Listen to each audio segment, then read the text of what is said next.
তোমার কাছে ভাঙতি হবে, আমার কাছে ভাঙতি নাই। দাঁড়া দিচ্ছে, যাও। এটা কি মানি ব্যাগ?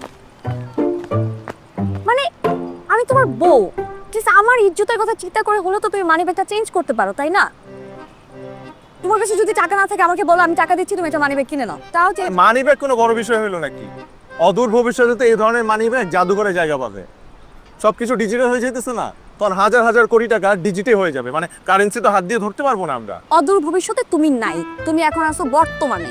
যেহেতু তুমি বর্তমানে আসো সেহেতু তোমার কারেন্সি ব্যবহার করতে হবে, মানি ব্যাগে তোমার টাকা রাখতে হবে। সো প্লিজ এই যুদ্ধ বিধ্বস্ত মানি ব্যাগটা চেঞ্জ করে একটা সুস্থ স্বাভাবিক মানি ব্যাগ কিনো, ওকে? চলো চলো।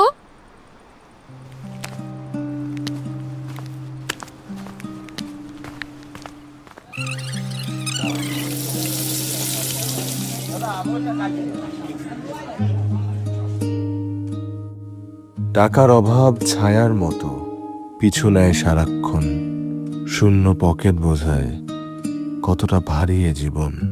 প্রতিটা দিন হিসাব করি আগামীকাল কি হবে, স্বপ্নগুলো যেন কাগজের মতো ভিজে যায় অভাবে।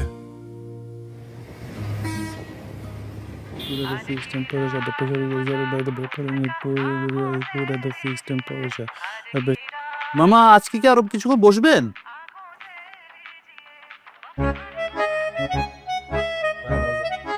সারা রাত আছি, রাত যতক্ষণ না আসে। কিন্তু ভাই তো আজকে নাও আসতে পারে। না আসলে নাই, আমি যাব না। ওরে আজকে ব্যাংক ডাকায় ছাড়ুন।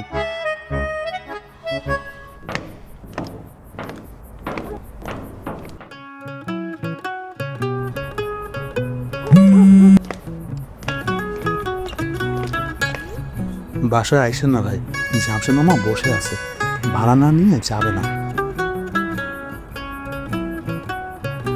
মামারে বল আমি ঢাকার বাইরে আছি, 6-7 দিন পর আসবো।